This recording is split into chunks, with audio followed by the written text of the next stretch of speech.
Bonjour et bienvenue dans le podcast Paroles d'Histoire. Welcome to Paroles d'Histoire Weekly Historical Podcast. For Omer Bartov's interview in English, jump to the 12-minute mark of this episode. Vous l'aurez compris, l'émission d'aujourd'hui est un peu particulière. J'ai eu la chance et l'honneur de discuter avec le grand historien du nazisme et de la Shoah, Omer Bartov, pour son livre tout juste paru en français, Anatomie d'un génocide, vie et mort dans une ville nommée Buchach, traduit par Marc-Olivier Bérère aux éditions Plein Jour. Une interview en anglais, mais où les questions sont accompagnées de traductions pour que le plus de gens possible puissent suivre la discussion. C'est pourquoi j'ai aussi demandé à Tal Brutman de dire quelques mots de présentation en français, vous l'entendrez dans un instant.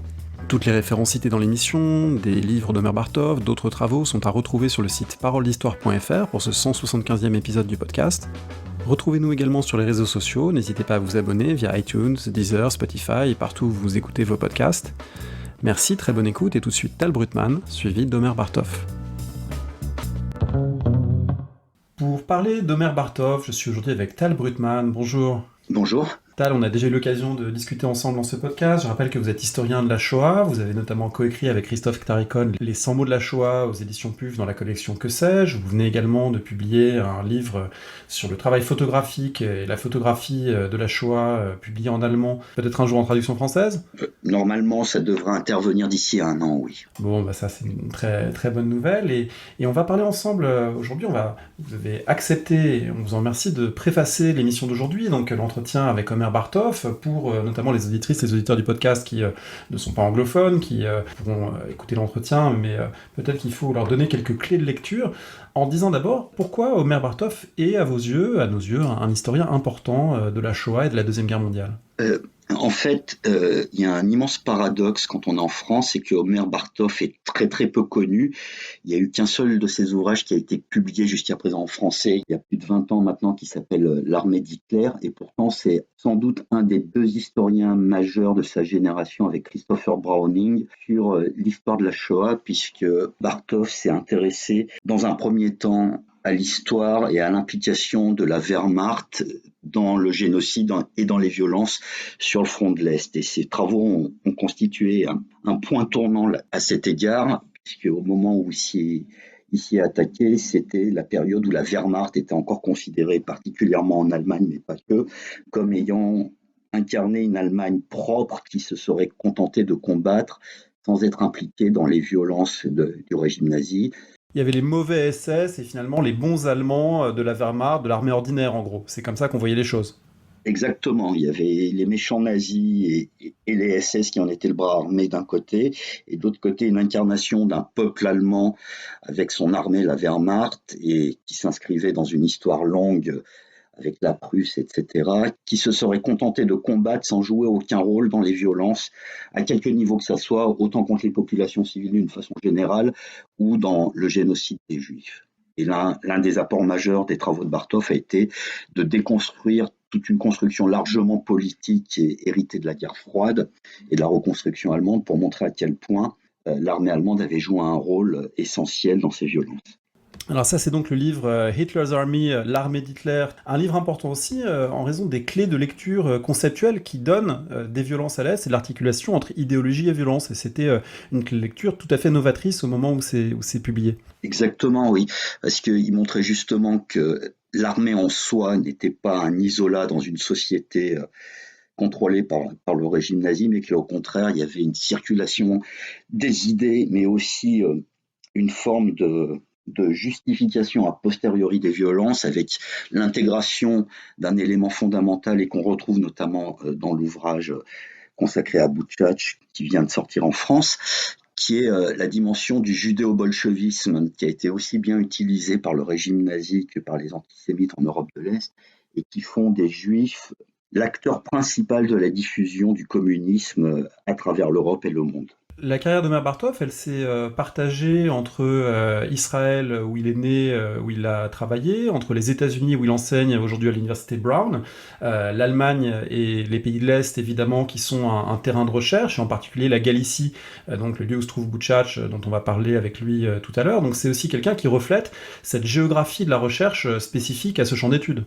D'une certaine façon, il en est une des incarnations, mais comme par exemple Saul Friedlander, dont la vie et les pérégrinations reflètent aussi cette histoire, Bartov en fait incarne à la fois cette histoire-là, puisque son étude porte sur la ville dont est originaire sa famille maternelle, et en même temps tout son parcours et ses pérégrinations universitaires, puisqu'il, comme vous venez de le dire, il enseigne aux États-Unis, mais il est aussi passé par l'Angleterre, il a grandi en Israël, et puis il y a différents aspects dans ses travaux qui montrent qu'il a un éventail très varié, parce qu'il s'intéresse aussi au cinéma et à l'image du juif et à l'antisémitisme dans le cinéma. Donc c'est pas un auteur qui est focalisé sur un seul sujet, il a une palette très large, et en plus, et là je pense que vous l'évoquerez avec lui, mais quand on lit Anatomie d'un génocide, on voit à quel point rentre en ligne de compte tout un ensemble d'éléments,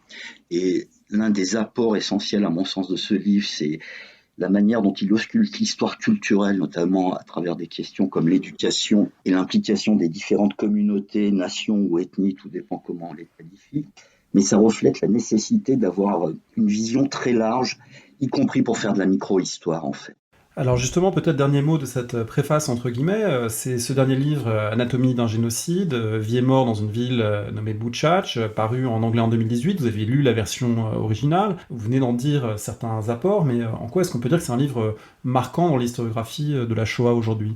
Alors, il est marquant à plus d'un titre. D'abord parce que Omer Bartov a l'idée de réinscrire ça dans une histoire longue qui permet d'éclairer énormément de choses, à la fois une histoire longue en ce qui concerne les populations de Buchach, à savoir les trois acteurs essentiels de cette histoire, à la fois acteurs et victimes, à savoir les Polonais, les Juifs et les Ruthènes, ou ils vont devenir ensuite les Ukrainiens. Et donc ça, il en dresse l'histoire, il l'analyse sur quasiment plus de 2 siècles, d'une part, et d'autre part, il analyse aussi, sous l'angle d'une histoire longue, les violences qui commencent essentiellement avec la Première Guerre mondiale et qui ne s'achèvent qu'au sortir de la Seconde Guerre mondiale. Et à cet égard, son analyse, qui en plus est très originale, parce que je l'ai déjà dit, mais il faut le souligner, elle s'intéresse énormément à l'histoire culturelle, entendue au sens de l'interaction de ces différentes populations et de la manière dont elles existent et coexistent et agissent et interagissent. Il permet de montrer que le paroxysme que constituent les violences de la Seconde Guerre mondiale ne sort pas de nulle part et s'inscrit dans une histoire longue, à la fois sur une moyenne et sur une plus longue durée. Donc il y a déjà cette dimension-là. L'autre dimension qui ressort quand on lit cet ouvrage, c'est que contrairement aux histoires faites par le haut, qui sont évidemment très importantes, là on a une histoire qui est faite par le bas et qui montre comment est-ce que les violences de la Seconde Guerre mondiale s'articulent autour de tout un ensemble d'enjeux qui sont à la fois des enjeux nationaux, mais aussi de questions sociales, et que les acteurs qui vont jouer un rôle dans les violences, alors d'une part, il y a ce face-à-face, on pourrait quasiment appeler un Mexican stand-off, où il y a les Juifs, les Polonais, les Ukrainiens qui sont vis-à-vis, mais avec toujours des acteurs extérieurs, l'État polonais, les nationalistes ukrainiens, l'Empire tsariste, l'Empire austro-hongrois, l'URSS et évidemment le Troisième Reich. Et tout ça fait qu'on a un bal permanent en termes de violence et de velléité de part et d'autre, avec au centre de ces violences les Juifs qui sont rejetés par à peu près tout le monde tout au long de l'histoire. Alors c'est important aussi de décrire ce processus de recherche parce que ça propose finalement aussi un contre-modèle à une autre approche de l'histoire qui a eu beaucoup de succès en France. Justement, c'est assez paradoxal par rapport à Bartov qui est moins traduit. C'est Timothy Snyder dont le livre Les Terres de sang a reçu un très fort accueil et été traduit avec beaucoup de fanfares en France, alors que c'est un travail qui est critiquable par beaucoup d'aspects. Omer Bartov lui-même, il est revenu dans une note critique extrêmement virulente sur le travail de Snyder, en montrant que, finalement, commencer l'histoire dans les années 30 et puis réduire les terres de sang au lieu de la confrontation Hitler-Staline, ça tendait peut-être à simplifier certains processus. Vous avez totalement raison, et le succès de Bloodlands de Snyder a été mondial. Donc c'est pas uniquement propre à la France, mais ce qui est intéressant, c'est que les spécialistes de chaque champ qui rentre dans l'ouvrage de Snyder ont été très critiques. Il s'agit des spécialistes d'histoire slave, des spécialistes d'histoire allemande ou des spécialistes de la Shoah et plus largement du nazisme. Et l'une des critiques les plus acerbes à ce sujet a été un compte-rendu réalisé par Omer Bartov et qui montre qu'il y a énormément d'angles morts, de problèmes, qui s'inscrivent à la fois en termes d'analyse, mais aussi d'angles morts. Et justement, cette idée que tout interviendrait avec Hitler et Staline et que la violence, en fait, quasiment tomberait du ciel en ignorant, par exemple, l'immense vague de pogroms que va connaître l'Empire russe au moment de son effondrement, mais qui n'est qu'un exemple parmi d'autres des lacunes de l'analyse de Snyder. Merci encore, Tal Brutman, pour tous ces éclairages. On espère vous retrouver bientôt au micro de ce podcast. Merci à vous et avec grand plaisir. First of all, thank you, Professor Bartov. You are a distinguished professor of history at Brown University. Thank you for this interview. Thank you for having me. La première question de l'entretien porte sur la localisation de la ville de Boutchach, étudiée dans le livre, aujourd'hui en Ukraine, et qui a varié dans l'histoire. I would like to start with a question that is seemingly simple, but in reality is historically quite complex. Where is Boutchach, the city that you studied? That seems to be a simple question. Where is Buchach? Today, Buchach is in West Ukraine. In the interwar period, it was in Poland. In the pre-World War I period, it was in the Habsburg Empire, in the Austro-Hungarian Empire. And before 1772, before the first partition of Poland, it was in the Polish-Lithuanian Commonwealth. So it changed hands many times. The fact that it changed hands plays a huge part in the history of the city and in the violence that unfurled during the World Wars.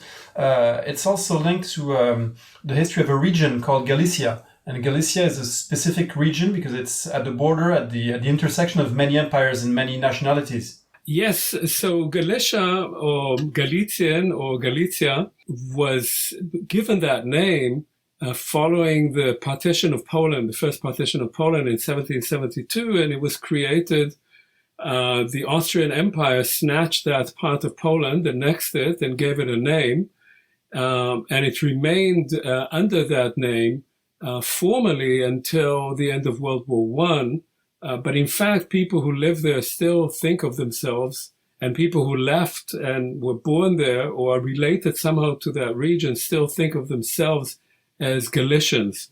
It was, during those centuries, easternmost, poorest, and most populous province of Austria.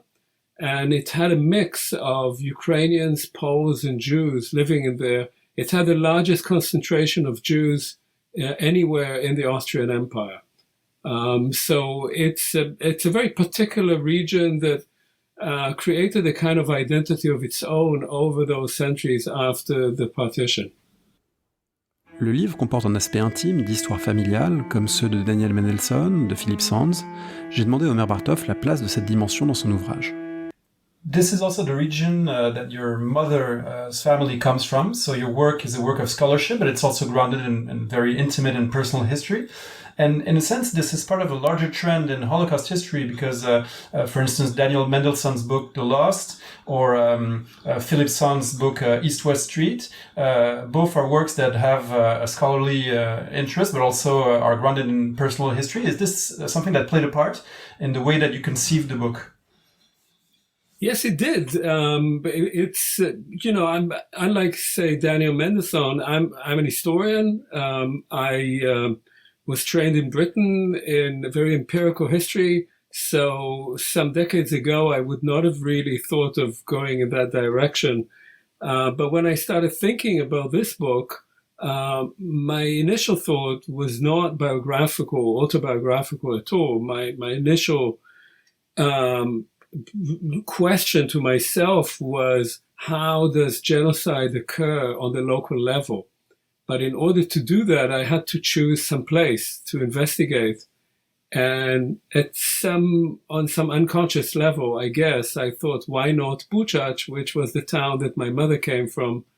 And as you probably know, also the town that Shmuel Yosef Agnon, the very famous Hebrew language writer, came from and wrote a great deal about. So I thought it would be interesting to know something about that. But once I came to that thought, that created, as you indicate, another level of intimacy in thinking about genocide on the local level, because it connected me and my family to the place. So when you write something that is local and you're trying to hear the voices of the people who are there and not only the sort of official documents, the fact that you yourself have links to it, and that I was able to talk with people who were from there, and that my mother could tell me about her childhood there, certainly created another level of intimacy for me as an historian. La question suivante porte sur la durée de la recherche, pour un travail au long cours, et qui implique une difficulté pour brasser des matériaux dans de nombreuses langues et dans de nombreuses archives. Can you talk a little bit about the process of research? This book was years in the making, obviously with documents in many different countries and languages, in Russian and Polish, Ukrainian, German, probably Hebrew. So what challenges did this mosaic of languages, of testimonies, of archives, what problems or what influences did it have in the writing of the book? Yeah, so the book has documents of different kinds from 9 countries in 9 languages, and that was a challenge. First of all, linguistic, because I had to retrain myself. I had to learn more languages. Also, going to so many archives was quite a challenge. Learning a new historiography. I was originally trained as a German historian, so I had to learn East European history, Jewish history, especially in Eastern Europe. And, initially when I started thinking about this book, I thought, how many documents can I find for one little town? There were at most 15,000 people in this Buchach. So I thought it would take me a year or two, and it took 20. And the reason was that I built this huge archive, which was this sort of story, the internal story and the personal story, or I'd say the first person history of that town. So it was a huge challenge just to, first of all, learn all those things, collect all those documents, and then to try to integrate them into a tellable history.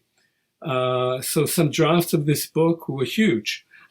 I had to first write a very long book and then gradually shrink it into something that would be readable. For me, it was very interesting because it kept me on my toes.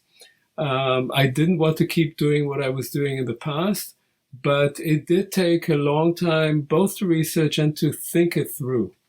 If I'm not mistaken, you have, since the publication of the book in 2018 in English, you've put forth a new book with more testimonies on Buchach. Is this some material that you have unearthed since, or that had been cut short in the previous version of the book?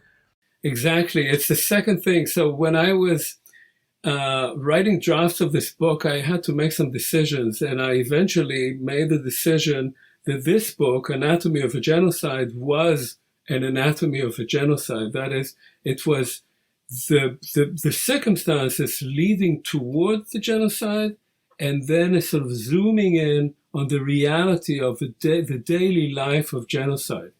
But in reading and researching this book, vast amounts of other things came up, and I had to take them out of this book. And I thought, I really liked those chapters. They just didn't fit into this book. And so last summer, just a few months ago, I spent the entire summer putting all of that together. The research had been done, and I'd written various drafts. And I wrote a very different book, which is not about genocide, but is about the borderlands of Europe. And I call it Tales from the Borderlands. So it's really about how a certain borderland identity is created, and then where those people go and what becomes of them. So it's a very different book. And for me, there was a certain pleasure in doing that because I could distance myself from the end. And when you write history, you always have to beware of a kind of deterministic history that you know as an historian what will happen in the end, but the people you're writing about obviously do not. And in that book, I was not writing about what would happen at the end, but what happened before anybody knew about it. L'histoire racontée dans ce livre, l'histoire de Buchach entre les deux guerres et pendant la guerre, paraît linéaire avec une explosion inéluctable de la violence dans la Deuxième Guerre mondiale. D'où ma question, est-ce qu'il y a des moments de bifurcation après lesquels cette histoire aurait pu se dérouler autrement? This leads me exactly to my next question, which is that, in a sense, the book Anatomy of a Genocide is very linear, and it shows, since the First World War, basically an ever-deepening spiral of violence that will engulf Buchach and its inhabitants. And do you think that there is a point in time that the story could have been different? Is there an inflection point that could have made the story of Buchach go differently at one or other points in time? Yes, of course. I mean, that's always the case in history. There's always points at which things could have gone one way or the other. And the fact that they went that way and not the other was not necessarily predetermined. So it's a combination of certain causes and coincidences. The most important things in the case of Buchach, and of course it's not only Buchach, it's the case of hundreds of towns throughout Eastern Europe, throughout this vast swath of territory of Europe's borderlands, is the rise of nationalism. So nationalism really arrives in these areas which are heavily multi-ethnic and multi-religious, and starts differentiating between people. And it triggers a struggle over rights, who belongs and who does not. And that in these areas is in the second part of the 19th century. So that's a very important first sort of, I'd say, cause, distant cause. That does not mean that it had to end up in genocide, of course, but it was a necessary condition. The second is World War I, and people often don't really think about World War I when they're talking about East European history, but World War I was crucial in the sense that it brought both a huge amount of violence to that area on an enormous scale, unprecedented scale, and much of it was nationalist and increasingly ethnic violence. And so it's not only the violence of the armies that come in, it's also the internal violence between the different groups. In this case, it's between Poles and Ukrainians. And often the Jews are targeted both by internal nationalist groups and by the occupying Russian army. So that's another very important point. I mentioned two more that I think are very important. One is that this area, Galicia, becomes part of Poland, as I said, in the interwar period. And Poland sees itself as a nation state, but it's a nation state 40% of whose population are not ethnic Poles. And in Galicia, the majority of the population is Ukrainian, and a very large minority, more than 10%, are Jews. And the Ukrainians do not want to be ruled by the Poles, and the Poles very brutally suppress any manifestation of Ukrainian nationalism. So that creates an enormous amount of simmering tension. And the last thing, which is really important for that area, and that people also often forget, it's rarely mentioned, say, Russian history, is that between 1939 and 1941, this area comes under Soviet rule. That's part of the agreement between Ribbentrop and Molotov that really facilitates the beginning of World War II. And the Soviets deport large numbers of national groups and create, in a kind of system of divide and rule, they enhance the tensions between the three main ethnic groups in that area. That translates into an enormous explosion of violence the moment the Germans walk in. So all of these elements didn't have to happen. They did. Each of them could have happened differently, but put together, they did create a kind of mix that made it more or less inevitable at the end. And of course, the final thing is that the Germans came into that area with a clear intention to murder the Jews. And without that German intention, there would have been anti-Jewish violence, but there wouldn't have been this kind of very organized genocidal urge. Cette idée que la Première Guerre mondiale constitue un tournant pour l'Europe de l'Est, du Sud-Est, qui radicalise les antagonismes nationaux, Omer Bartov l'a développé dans un projet collectif dirigé avec Eric Weitz, Shatter Zone of Empires, la zone d'effondrement des empires. Il en explique les logiques. To come back for a moment to the First World War as a watershed, it's something that you've pointed to in a previous work, which was really interesting to me, the project that you coordinated with Eric Weitz, the Shatter Zone of Empires project, because the case of Galicia can be linked to that of Anatolia, of Lithuania, of many places where the First World War marks a watershed, and breaks social norms, and people who until then had been living more or less peacefully, coexisting, let's say, more or less peacefully, then will become designated as enemies. So this is part of a more general pattern of what happens when traditional territorial empires break down at the onset of the First World War, and then the social norms in general tend to break down. Can you perhaps develop a little bit this point? Yeah, absolutely. So before 1914, the whole area of Eastern Europe, Southeastern Europe, and going into the Ottoman Empire is dominated by four empires. The Russian Empire, the Austro-Hungarian Empire, the Ottoman Empire, and the German Empire. And all of them, to a slightly lesser extent, the German Empire, are multi-ethnic, multi-religious empires. These empires are all coming under pressure from nationalism. These empires are not nationalist empires because that would go against their own interests. They would not be able to keep the different populations in them. So as long as these empires exist, they try to negotiate these different national groups in a way that would allow them to stay on top of it.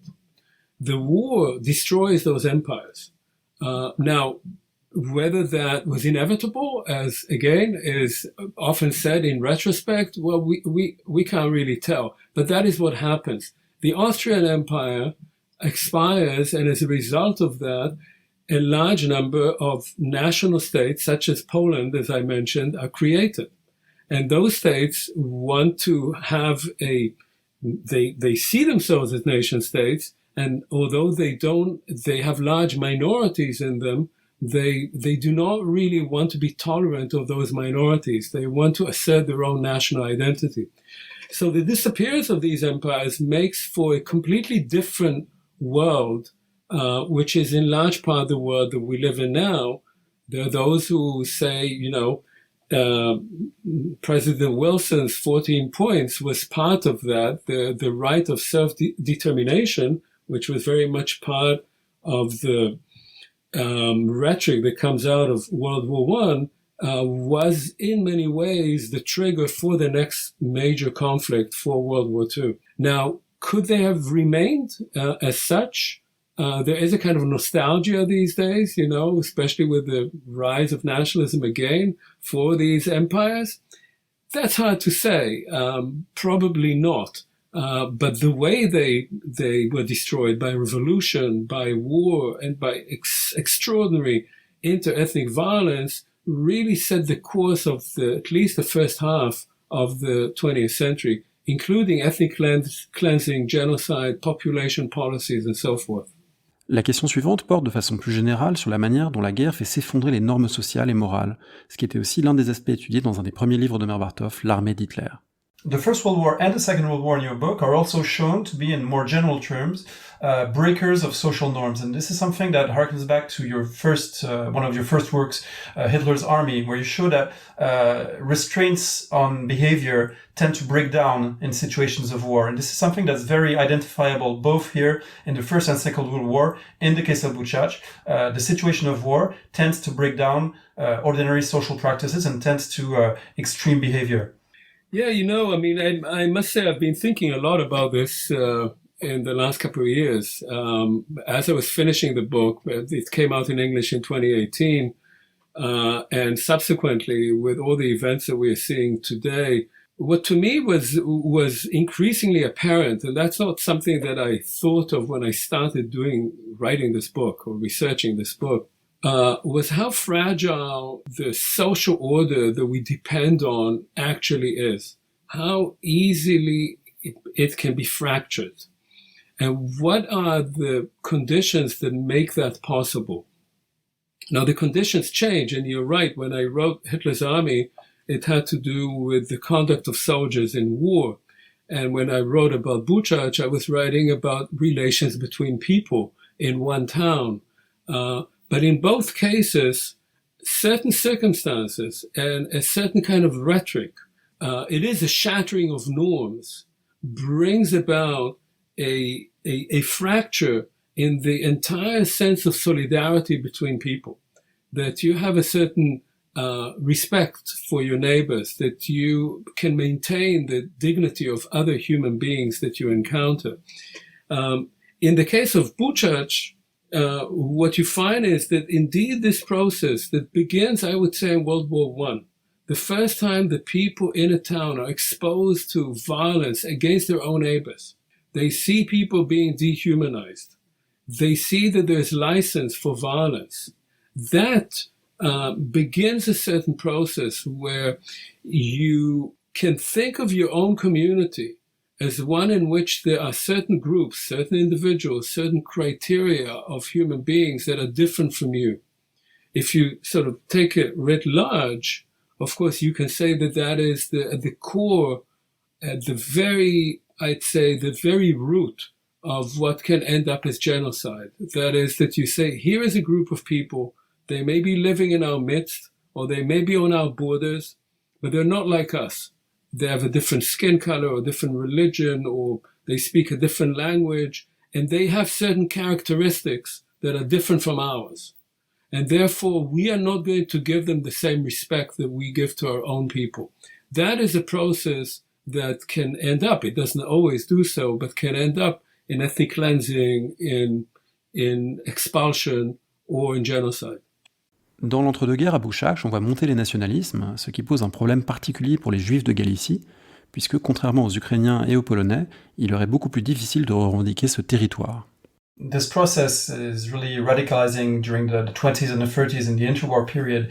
And you show that during this period, the three groups that compose Galicia are both in the same situation, but also in a very different situation. Especially, one of these three groups is not like the others. The Jews are one of these groups. In a sense, they're a national group as well as the Ukrainians and the Poles, but they're also not perceived by the Ukrainians and the Poles as having the same claim to the land, as being the same nation. They're not in a position to claim the same sense of nationhood as the Poles and the Ukrainians, who both can appeal to larger swaths of territory, larger nation states, or larger projects of nation states. So this places the Jews in a very difficult position because they seem to be marginalized even more during the period. Yeah, you know, it's for me, studying this period in these three groups was interesting in the sense that you see how three groups that had lived side by side with each other for about 400 years, not necessarily in harmony. This was not a pluralistic society, not multicultural, because all these terms are totally anachronistic for that period. But that's the reality that they knew. And they learned how to live next to each other, and with a certain degree of respect and a sense of social order. The rise of nationalism is interesting in this case also because that is where Poles and Ukrainians start a conflict between each other, and that conflict in Galicia is a conflict that has to do with the type of nationalism that is created there. It's an ethno-territorial nationalism. Groups identify themselves as ethnic groups and as belonging to a territory. And the Poles say, this territory is ours because we came and civilized it. And the Ukrainians say, you came and colonized us and we are the indigenous population. So what's the place of the Jews in that? Well, initially, the Jews don't really want to play in that game at all. And Jewish nationalism comes to that area only after Polish and Ukrainian nationalism. And in many ways, it's a response to it. And it takes up much of the same rhetoric. In Galicia, it ends up being mostly Zionism. And Zionism is, in fact, an ethno-territorial nationalism. And it has many of the attributes of Polish and Ukrainian nationalism, with one difference, that the land that they're talking about is not the land in which they live. It's not Galicia, it's Eretz Israel, it's Palestine, Holy Land, whatever you call it, right? So they are actually playing into the game, but they are not competing over that land. The final interesting point is that although the tensions between Polish and Ukrainian nationalism increasingly rise, and as you know, they still exist today, there's one point on which both groups agree, and that's that the Jews have no room in whichever plan they have for their own future. They don't want them in a Polish nation state, although they end up having them reluctantly, and they don't want them in a Ukrainian nation state that is not created because the Poles win in the war between Poles and Ukrainians after World War I. La question suivante porte sur le rôle des aspects économiques et sociaux, de la pauvreté de cette région dans l'entre-deux-guerres en particulier, dans les mécanismes de la violence, en lien avec le ressentiment éprouvé par les acteurs. During the same period, the same interwar period, there's an important backdrop to the story that you tell. It's the economic hardship. And your work is a work of history of violence, of day-to-day interaction in a town, but in a sense, it's also a social history. How significant a factor do you consider it to be, economic problems, social problems, and the progressive radicalization of the violence in Buchach? Both in Buchach and I would say more generally in ethnic violence and in genocide, one of the most, and in political turmoil as we see these days, I would say that probably the most prominent sentiment is resentment. And resentment is usually, first of all, socioeconomic. People are resentful of their neighbors, of those they know, those who live nearby, or those they know of, who do economically better than them.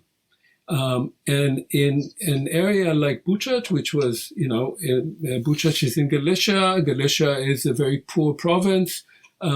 People who do slightly better, and Jews were in a slightly better economic condition particularly than Ukrainians. The Ukrainians were mostly the majority of the village population in the countryside. That population was extremely poor. To a very high degree. I bring in the book some examples. There's a British expedition that goes there and describes these conditions.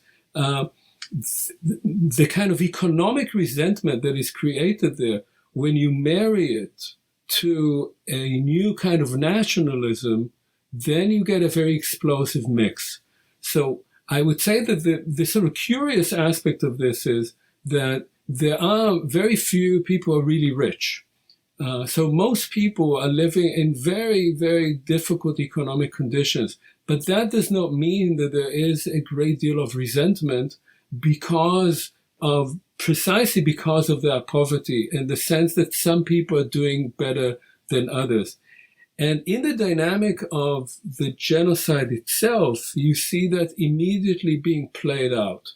So when a certain group is being removed, in this case the Jews, immediately people move into their property, take over their belongings. And the fear that they have is that they may lose it if anybody survives or if anybody comes back. So that is yet another engine of violence, even as the violence begins, because once you have the little property that you got from your neighbor who might have been killed down the street, you no longer want any members of that neighbor's family to come back. And that works its way also into a post-war history of memory. What do you wish to remember and what do you deny? Comme on l'a dit précédemment, la Seconde Guerre mondiale commence pour l'Est de la Pologne et pour la région de Buchach avec l'occupation soviétique de 1939 à 1941 en vertu du pacte Molotov-Ribbentrop, un moment important parce que les Juifs se retrouvent associés au régime communiste. To come to the Second World War, you said a little bit before that there is a very important moment that is sometimes overlooked. It's the moment of Soviet occupation between 1939 and 1941. And it's very significant here because we come to understand that in the eyes of many Poles and Ukrainians, Jews came to be associated with the Soviet takeover of the region. And so the very familiar accusation of Judeo-Bolshevism was able to be put forth. And so this played a part as well in the radicalization of violence. Yes, absolutely. It actually begins with the Russian Revolution already, and with this area is shortly occupied by Bolshevik forces. So there are already at the time accusations that Jews are collaborating with the Soviets, or that there are communist Jews who are taking over. And it becomes much more prominent, of course, during the Soviet occupation between 39 and 41. And that still remains part of a discourse. You still see it in Poland today, speak of the Żydokomuna, of Judeo-Bolshevism. Now, it's interesting to try and understand what is this about. So in the case of Buchach, there was one communist cell in Buchach, and that communist cell in Buchach was mostly made up of working-class Jews. And it had maybe 20 members, and it was a very unsuccessful cell that was penetrated easily by the Polish police over and over again. It did not represent the Jewish population by a long shot. These were just a few young people, but it was largely the main or the only communist cell in Buchach in the 1930s. And that gives you an example or illustrates a much larger dynamic. Jews in the 1930s in particular feel increasingly isolated, and they're not wanted where they are, and they are finding it increasingly difficult to leave. They can't, after 1936, it's very hard to go to Palestine. And this is the time of the Great Depression, so it's very hard to go to any other country. And so some young Jews find that communism would be the best future for them, because communism is, of course, against nations and against religions, the two main engines of separation between groups. But the majority of Jews are lower middle class. They have no love for communism whatsoever. Now, when the Soviets come in, they are welcomed to an extent both by Ukrainians and by Jews. And the reason that the Soviets are welcomed is that both Ukrainians and Jews have had it up to here with Polish rule, and they are not at all sorry to see Poland go. However, they soon discover that the Soviets are not going to be the solution to their problems. And both Jews and Ukrainians start turning against Soviet rule. And the Soviets do what they do best, and they start retaliating against that and deport them in large numbers, or imprison them, or shoot them, execute them. But there is another aspect to it, which is that both Poles and Ukrainians, when they talk about that period, even decades later, they speak only of the others as having collaborated with the Soviets, and of themselves as having been the main victims of Soviet rule.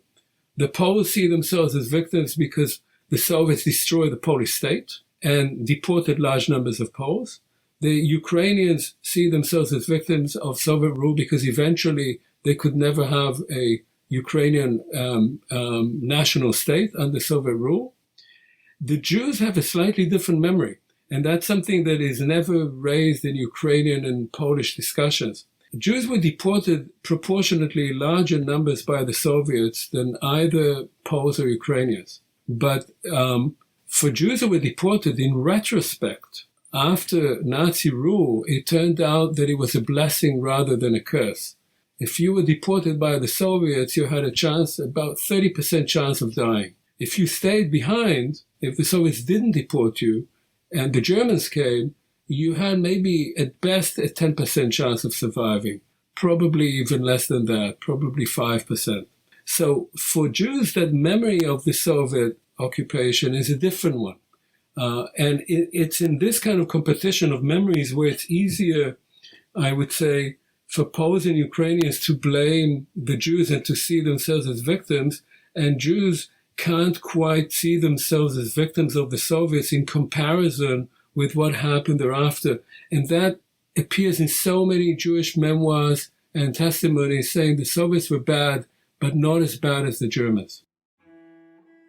Un aspect très frappant des pages consacrées au génocide commis par les Allemands, notamment dans le chapitre 5, est que son déroulement est presque quotidien, avec des meurtres en pleine rue, de façon quasi constante, presque anarchique, très loin de l'image parfois diffusée de la Shoah, d'un crime de bureau, d'une organisation industrielle, du meurtre de masse. This leads to the main chapter on the German genocide, which is chapter 5 in your book, and it's quite a difficult read, even for somebody who's read a lot on these subjects. It's a very, very harrowing description, and it's also very interesting because some readers may have misconceptions about the Holocaust and think of the Holocaust as sort of impersonal and bureaucratic process, especially if they've read the work by Raoul Hilberg, and they have had this idea of something which is very organized and bureaucratic. And in Buchach, the way you describe it is something that is almost random. It's sort of daily violence, face-to-face violence, with, of course, moments of people rounded up and deported and led to gas chambers, but also moments of random violence on the streets. And this is a very striking feature of what happens in Buchach and also many places in Eastern Europe. And it's also contrary to some interpretations of the Holocaust, or some popular visions, let's say, of the Holocaust. How is it significant to describe this almost daily violence during the German occupation? Well, for me, this was really the main, or the first question that I had when I started all this project in the 1990s. It was that in the 1990s, there was the Holocaust sort of came to be acknowledged as an important event in 20th century history. It took a long time for it to be recognized as such, but in the 80s, there was a historiography that grew, and in the 1990s, it became increasingly recognized. And as you know, in 2000, it sort of became also politically recognized and so forth. But the view of the Holocaust was very much of a case of industrial killing and a genocide in which there was a very rigid separation between the perpetrators and the victims. There was a system that you could take people from a nice neighborhood, whether it was in Drancy, which not a nice neighborhood, but from Drancy or from Grunewald, and put them on trains, and then they go to the east, and their neighbors where they came from don't know what happened to them, and when they arrive in the east, they're very quickly turned into ashes in a kind of industrial process that no one is entirely responsible for, right? And nobody sees it because it's hidden away in extermination camps, in forests, and so forth. And there was a big debate in Germany who knew about it because it was secret. Did the German people know? In the 1990s, this was when communism ended, and we were told now we'll have it's the end of history and everything is going to be great. And right after that, there were two genocides. And these two genocides in Bosnia and in Rwanda were very intimate genocides. They were genocides where neighbors killed neighbors. And I was thinking about the extent to which this happened also in the Holocaust. And that was why I decided to do a sort of local study and to see what happened in one town. So when you see what happened in one town, and when you realize that that town was not just one town, there were hundreds of towns like that throughout the region, from Latvia and Lithuania all the way to the Balkans, you realize that on the local level, genocide looked very different. And about half of the Jews who were murdered in the Holocaust were murdered under these circumstances. Even those who were eventually taken to extermination camps, and about half of the population of Galicia was taken to Berzec, the extermination camp on the Polish-Ukrainian border, even they first lived under German occupation for a whole year. When you look at it that way, you realize that genocide is a kind of social event. It's something that everyone is participating in.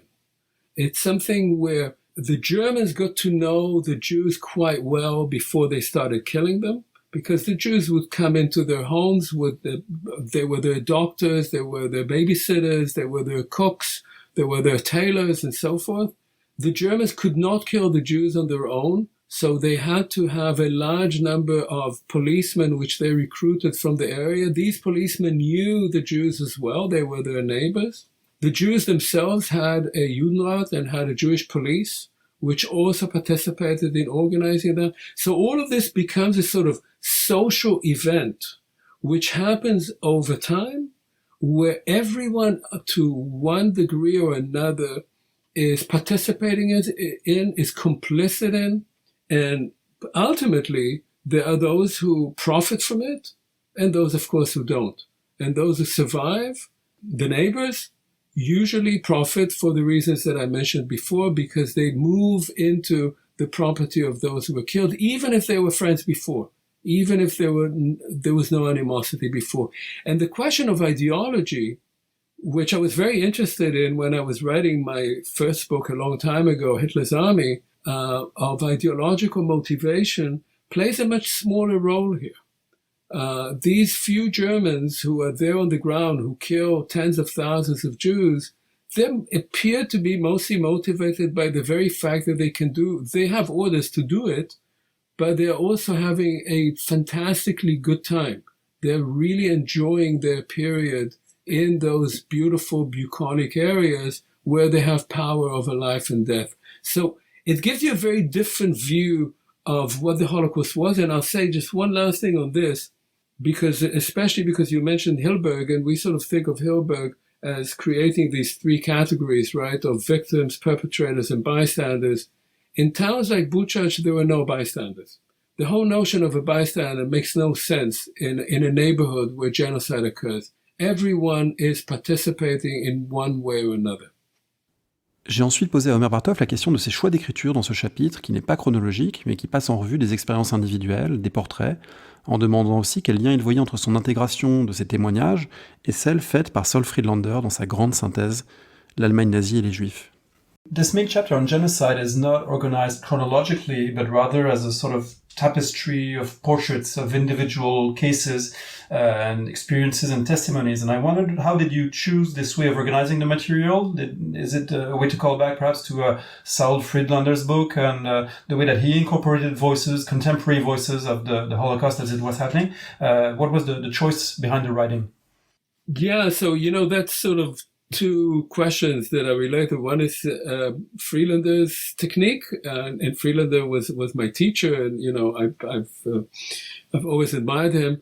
And what I was trying to do, it was very difficult because I had a huge amount of material, about 250 different testimonies, just Jewish testimonies, plus quite a few Polish and Ukrainian accounts and German court cases with many, many, many eyewitness accounts, about 2,000 pages of that.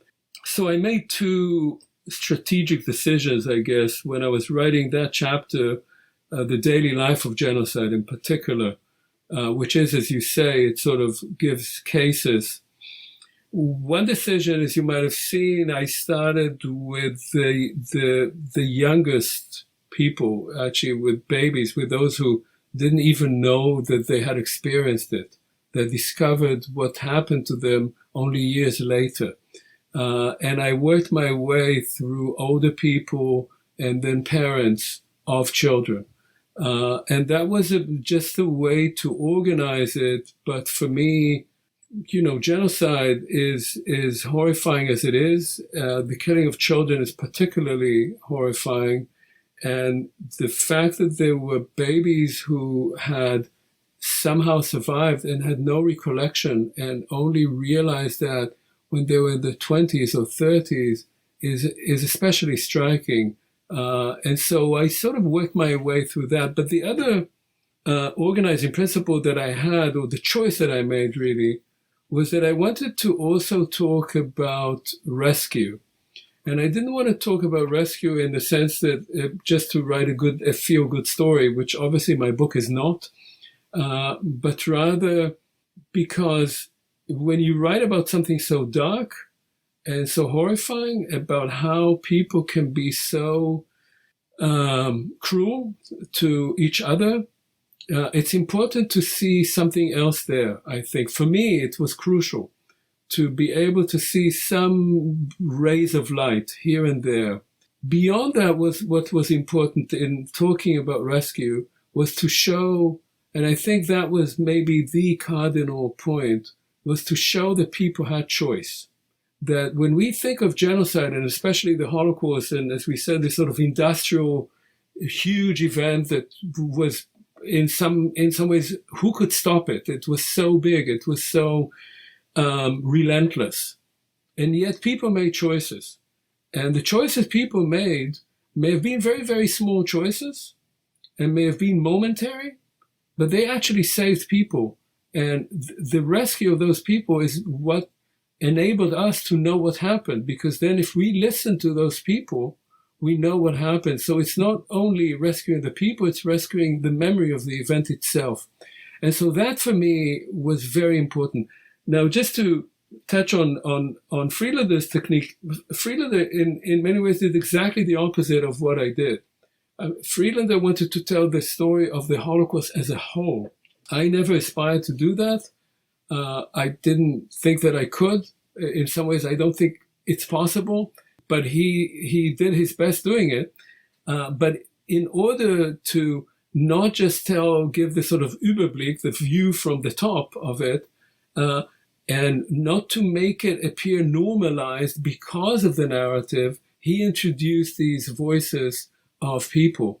My sense was that when you introduce the voices of people, these voices need to be contextualized. They need to be in the place where they are. And when you write a big history, you can't do that. When you write a small history, when you write the history of one place, those people, you know where they come from. By the time this happens, you know where they grew up. You know what they had internalized. And that gives their voices not just this sort of shocking effect that Friedlander wanted to give them, but really just a human effect, that they had lived there as normal human beings, and then the world turned upside down. Un des aspects terribles racontés dans le livre est cette sorte de dissonance cognitive chez les Allemands qui commettent des meurtres épouvantables ou qui y assistent et qui continuent à vivre leur vie de famille tranquille en buvant du schnapps ou en jouant aux cartes. Est-ce qu'on peut l'expliquer? You said that in Buchach there were no bystanders, there could be no bystanders, but there were many Germans, military and especially in the administration of the town, who thought of themselves as bystanders and thought that they did nothing wrong, saw nothing wrong. And your book shows the amazing extent of what we would call cognitive dissonance between what was the violence that was committed on a daily horrific basis and people playing cards and drinking schnapps and having parties. And it's something that is well known in Holocaust historiography, but it's always difficult to make sense of this dissonance. Did you come to make sense of it after working on this book? I guess, not fully. No. I mean, what is interesting to me is that in writing this book, I felt that I could, or at least I tried, but I felt that I could understand how different individuals thought and how they explained to themselves why they were doing what they were doing. And nothing, in that sense, nothing appeared extraordinary. That is, things were normalized. Genocide was normalized. That's why I call this chapter also the daily life of genocide. It becomes a routine, and everyone is playing their role. And in that sense, the people were just playing the role that they had, and they were trying to make the most of it, like most people do. But if you had a Jewish maid, then you'd send it to get you the best milk from the nearby dairy, right? And then when there is an action, when there's a raid, a roundup of Jews, then she won't come in that day, right? Maybe she's hiding, and maybe she'll never come back because she was killed, and that becomes sort of normalized. So on one level, I could understand it, and I could imagine that it could happen in any place. That there's nothing in that sense extraordinary about it. On the other level, it's completely impossible to understand. It's impossible to understand that a woman is standing at a window and she's seeing people running down the street and being shot on the street. And she's standing with her child. And she says to her neighbor, how do we protect our children from seeing these things? But these things that they're seeing are being done by their husbands. A woman whose son tells her that he came back from school and he saw a corpse on the bridge. And she goes with him, and there's a young woman lying there. She'd been lying there since he went to school in the morning, who'd been shot. That kind of normalization of that, of being able to live with that and then go home and live for another 20, 30 years with these memories, and only come back to them when you're investigated by the police, that's very hard to understand. So for me too, there was a kind of dissonance between understanding the normality of it and being unable to ultimately fathom it. And I think that's anyone who looks at this kind of violence on that scale realizes it's not that it's impossible to represent all these things that we were told about the Holocaust. Of course it's possible. You can tell it, and people talked about it. And you can even understand why people did what they did, because they tell you why they did it. You ask them and they tell you. But somehow, after all of that, you are left with an unanswered question. Le livre confirme aussi ce qu'on savait, à quel point ces crimes sont restés presque totalement impunis après la Seconde Guerre mondiale.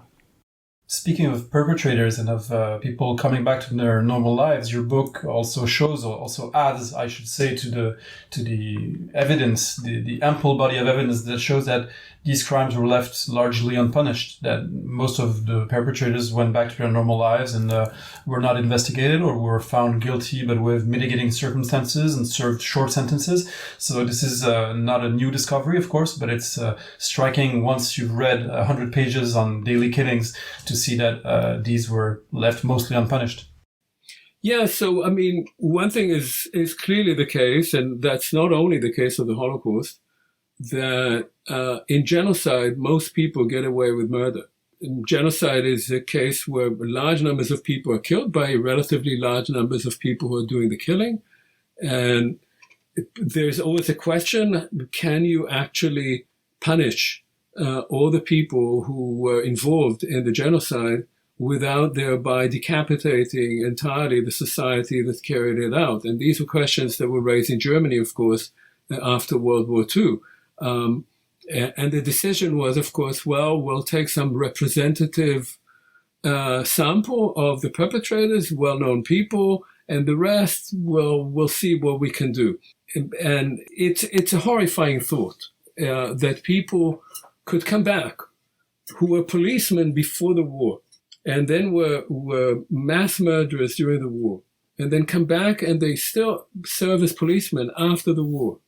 And they retire as policemen. And only toward the end of their lives, they may suddenly be investigated by the police. And even then, they die before they can even be found guilty. The other side of it that I think for me was important and was, of course, curious, and that has to do with the German legal system, is that although there was certainly no justice done by the German legal system, what it did do, as of the late 1950s, is create a vast archive of investigations. And the German legal system has this investigative judge, so you collect a great deal of material even before you decide whether there would be an indictment or not.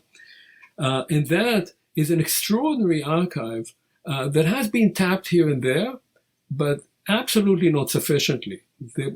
It's filled, like many of these accounts that I have of civilian eyewitnesses, women, workers, wives, who were there and who reported to the police as witnesses, who enable you to create a social history of that place under genocide that the perpetrators would not give you and the victims cannot give you. That is still in the archive. So that justice system did not do legal justice, but it contributed a great deal to the historical material that can still be used. La fin de l'occupation allemande de Buchach en 1944 ne signifie pas la fin de la violence, d'abord entre groupes nationalistes rivaux, puis en raison des politiques staliniennes quand la région est intégrée à l'URSS. Finally, the last chapters of your book show that the end of German occupation is in no way the end of violence in Buchach, and that the Soviet takeover of Galicia, incorporated into Soviet Ukraine, leads to ethnic cleansing, leads to further deportations. So this is in no way, of course, a happy ending for the region, because it's been incorporated in the USSR with the violent policies of Stalin. Yeah, well, in fact, the vast majority of the Jewish population is killed by summer 1943 with the so-called Judenrein in Galicia. Now, there are still thousands of Jews who are there in labor camps and in hiding, but the vast majority have been killed. In early 1944, that is before the Soviets arrived, Ukrainian nationalist units, armed units, began a campaign of ethnic cleansing of the Polish population of that area. Many of those Ukrainian members of these paramilitary units had previously served in the German police as auxiliary police. So they were involved in the killing of Jews. And then they leave, they desert from these German units, and they form their own nationalist units, and they begin the second phase of creating a Jew and Pole-free Ukraine. And so the violence against Poles begins still under German rule. The Germans are not interested in that. That's not part of their program. They're not interested in who stays there, Poles or Ukrainians. And that continues after the Soviets arrive. Only when the Soviets arrive, for them, these Ukrainians are insurgents. And so they recruit whatever Poles are left in the area and the few Jews who are left there to now organize an anti-insurgency campaign against Ukrainian insurgents. That kind of violence, which is not against the Jews, but between Ukrainians and Poles and then the Soviets, continues to some extent well into the second part of the 1940s. And by the end of that, the area has been completely cleansed, so to speak, of Jews and of Poles. And it becomes purely Ukrainian, but under Soviet rule. In the long run, what is ironic in all this is that for Ukrainian nationalism that always wanted a Pole-free and Jew-free Ukraine, but of course didn't want to be under Soviet rule, the Nazis, along with the Soviets, helped Ukrainian nationalism create what ultimately appears in 1991 with Ukrainian independence, a West Ukraine that has none of its very large and prosperous and important Polish population and none of its Jewish population. It's purely Ukrainian. Une avant-dernière question qui porte sur les traces très minimes de ces événements à Boukchach et dans la région aujourd'hui. Purely Ukrainian and today very devoid of traces of this history. You've shown it in a previous book, Erased, and also in this book you've been, of course, to Boukchach, and you say that there are very few traces of these events today. Yes, there are very few. There's some. I mean, I must say that, since I wrote Erased in 2007, there have been attempts by especially young people in West Ukraine, young Ukrainians, young historians, to do something about this. And some Jewish and Israeli groups that come there. For instance, the cemetery of Boukchach has finally been surrounded by a wall only in the last couple of years. That's, of course, money and that came from outside, not from the community or the local government. So there are attempts, but by and large, the memory of the Jewish populations there, of the culture, has not come back. And it'll take a long time to revive that. Pour finir, j'ai demandé à Omer Bartov quelle était sa réaction à la traduction en français de ce livre, le deuxième traduit après L'armée d'Hitler. Finally, your book has been translated in French, very good translation by Marc-Olivier Bérard. Is it significant for you to have this book coming out in France today? Oh, absolutely. Yes. I mean, first of all, I was very glad that, that I was approached, and I of course met Marc-Olivier. I didn't meet my publisher because I haven't been able to come to France. I wish I could. I'm a great admirer of French historiography, literature, and especially this sort of, I think what is special for France is that there's an intellectual interest in history, so history is not only part of an sort of historical debate, but also of a larger intellectual debate. And so for me to have the book out in French is one of the best things that could happen to it. I was very happy for it to come out in Polish for obvious reasons. And I'm very happy that it's coming out in German for obvious reasons. And I was very happy that it came out in Hebrew.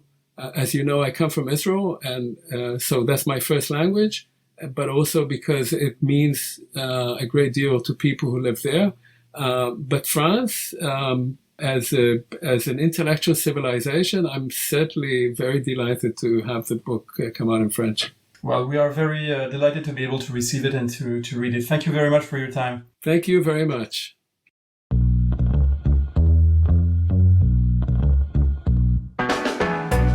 Merci de nous avoir écoutés. Rendez-vous sur le site www.paroledhistoire.fr pour toutes les informations sur le podcast, pour vous abonner, écouter ou télécharger les autres émissions.